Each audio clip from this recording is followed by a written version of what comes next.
क्या आपके साथ कभी आपको ऐसा महसूस हुआ है या ऐसा आपको लगता है कि आपके साथ काला जादू हो गया है, या आपको ऐसा लगता है कि आपके ऊपर किसी ने वशीकरण कर रखा है? कैसा लगता है आपको कि आपके अंदर कोई तंत्र विद्या आपके ऊपर की गई है? कैसे पता चले कि आपके ऊपर तंत्र विद्या की गई है? कैसे पता चले आपके ऊपर वशीकरण है? अगर ऐसा आपके साथ हो रहा है तो ये वीडियो आपके लिए।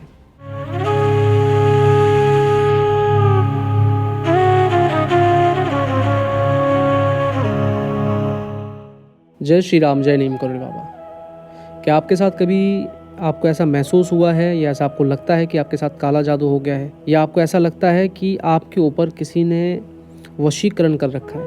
आपकी पोटेंशियल को, आपके व्यापार को बांध दिया है, आपकी नौकरी को कंट्रोल कर रहा है। कैसा लगता है आपको कि आपके अंदर कोई तंत्र विद्या आपके ऊपर की गई है? कैसे पता चले कि आपके ऊपर तंत्र विद्या की गई है? कैसे पता चले आपके ऊपर वशीकरण है? देखिए ना, आपको तभी चीज़ें समझ में आती हैं जब आप परेशान हो। और परेशान किस लेवल का? परेशान ये है कि आपके परिवार है, परिवार में विवाद हो रहा है, हर दिन परिवार के लोग लड़ रहे हैं, या कोई बीमार बहुत है, या आपका व्यापार जो अच्छे से चल रहा था, तेज़ी से चल रहा था, वो अचानक से धड़ाम से नीचे गिर जाए और आप लाखों कोशिश कर लें उसको बढ़ाने की, लेकिन वो ऊपर उठे ना, जबकि एक काम सही करने जाएं 100 काम खराब हो जाए। अगर ऐसा आपके साथ हो रहा है तो ये वीडियो आपके लिए, क्योंकि ये सब मैं झेल चुका हूँ। और ये सब झेलने के बाद मैं जब नीम करोड़ी बाबा से मिला, कैची धाम गया, उसके बाद सारी समस्याओं से छुटकारा मिला। पहले मैं बता देता हूँ कि घटना 2019 की है। मैं एक छोटे से गांव में रहता था, और जब आप कुछ काम कर रहे होते हो, तरक्की कर रहे होते हो, लोग आपसे बहुत जलते हैं। मैं उन पर ध्यान नहीं देता था, लेकिन लोग तो मुझ पर ध्यान देते थे। जब आप गाड़ियों से आ रहे जा रहे होते हो, जब आप अच्छी लाइफस्टाइल जी रहे होते हो, तो लोग आपको नोटिस करते हैं। आप लोगों को नोटिस नहीं करते, क्योंकि आप तो अपने एम पे फोकस कर रहे हो ना, अपने गोल पे फोकस कर रहे हो। लेकिन आपके आस पड़ोस के लोग, आपके रिश्तेदार नहीं चाहते कि आप तरक्की करो, आप खुश रहो, आप हंसते हुए रहो, तो वो कुछ ना कुछ करते हैं। ऐसे ही किसी परिवार के सदस्य ने या किसी पड़ोसी ने कुछ मेरे साथ जादू टोना किया। अभी कैसे पता चला? जब सुबह मैं उठा वॉक के लिए, तो मैंने देखा कि मेरे घर के सामने, सच बता रहा हूँ, एक नींबू रखा हुआ है। नींबू में कोई लाल कपड़ा लपेड़ा हुआ है, लाल धागा लपेड़ा हुआ है, और एक सिंदूर लगा हुआ है, और मेरे दरवाजे के मेन गेट के सामने पड़ा हुआ है। तो पहले दिन हम लोगों ने देखा, तो इतना तो कॉमन सेंस था। बताते हैं संतों के साथ रहें, महात्माओं के साथ रहें, अच्छे लोगों के साथ रहें, तो वो बताते हैं कि इन चीज़ों से बचना है आपको। तो उसको हटा दिया गया। 4-5 बार लगातार देखा। तो अब कई बार ना आप ध्यान देते हो, कई बार नहीं दे पाते हो, तो परिवार में किसी सदस्य का उसमें पाँव पड़ गया, हो सकता है मेरा पड़ गया। और उसके बाद हमारे साथ कुछ अप्रिय घटनाएं घटने लगी। 2019 में मेरे ऊपर बहुत ज़्यादा कुछ ऐसी चीज़ों में मुझे लोगों ने फंसाने की कोशिश करी, ऐसे केसेस लगाने की कोशिश करी, मुकदमे लगाने की कोशिश करी कि ये जेल चला जाए।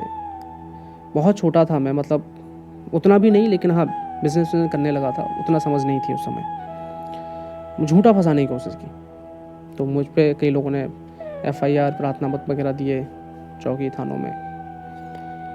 एक दिन ना मेरी बहन, उस समय उसकी शादी नहीं हुई थी, तो मम्मी और बहन कमरे में थे। मम्मी आके कमरे से बाहर आ जाती हैं, बहन पंखे के नीचे पढ़ाई कर रही थी। कुछ तो उसका पेपर था 12th का, तो अपना प्रिपरेशन कर रही थी। ऊपर जो पंखा चल रहा था अचानक टूट के नीचे गिरता है। बहन देखती है, बहन हट जाती है, थोड़ी उसको चोट भी आती है। मेरे पास फ़ोन आता है, ऐसी घटना हुई है। हम लोग इसको ऐसे ही ले लेते हैं कि भैया पंखा चल रहा है। आप सोचिए, आप ज़रा, पंखा जहाँ लटका हुआ है वो बहुत मजबूती से पंखा, नया पंखा है, नई दीवार है, नया घर है, और टूट के पंखा नीचे गिर जाता है मेरे बहन के ऊपर। ठीक है, समझ रहे हैं?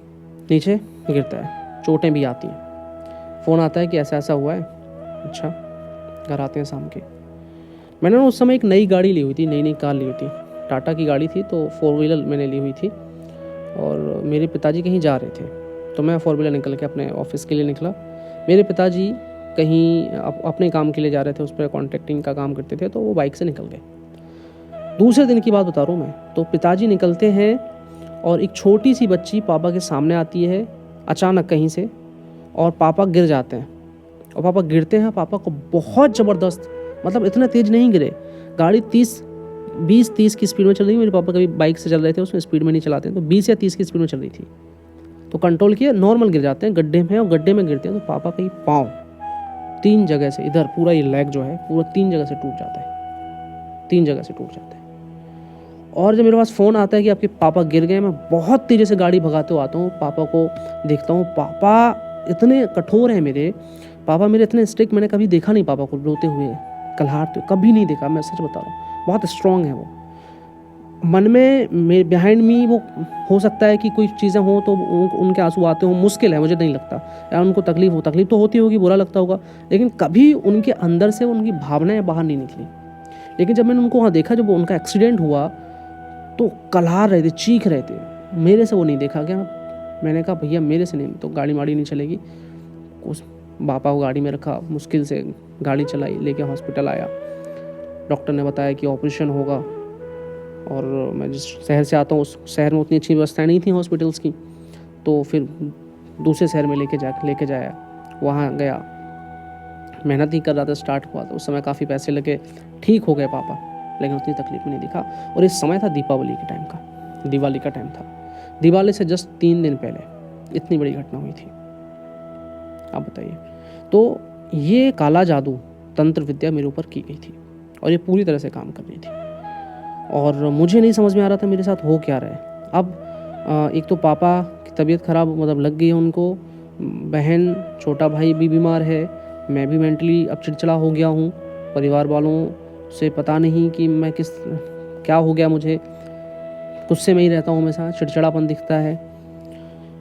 उसके बाद जब आपके साथ ये घटनाएं होती हैं तो आप लोगों के पास जाते हो, मिलते हो लोगों से, और सॉल्यूशन चाहते हो कि भाई सब ठीक हो, जल्दी से जल्दी सब ठीक हो।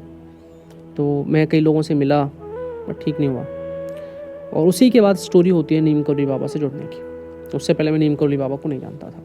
तो ये घटना आपको पता है कि मैं लखनऊ आया, एक ऑफिस में मैंने बाबा की फ़ोटो देखी, वो सब। तो फिर मैं कैंची धाम गया, जब पता लगा, कैंची धाम गया। अब जब मैं ये काला जादू ये सब चीज़ें हो रही थी तो मेरा व्यापार डूब रहा था, बिजनेस डूब रहा था। मैं कैंची धाम आया हूँ, कैंची धाम आके वहाँ पे 2-3 दिन रुका, बाबा से कहा जो कुछ भी है ख़त्म करो, जो कुछ भी परेशानी है नष्ट करो, मैं तुम्हारा, तुम हमारे, बाकी दुनिया से कोई मतलब नहीं। 3 दिन बाद वापस आता हूँ, चीज़ें धीरे धीरे ठीक होने लगती हैं।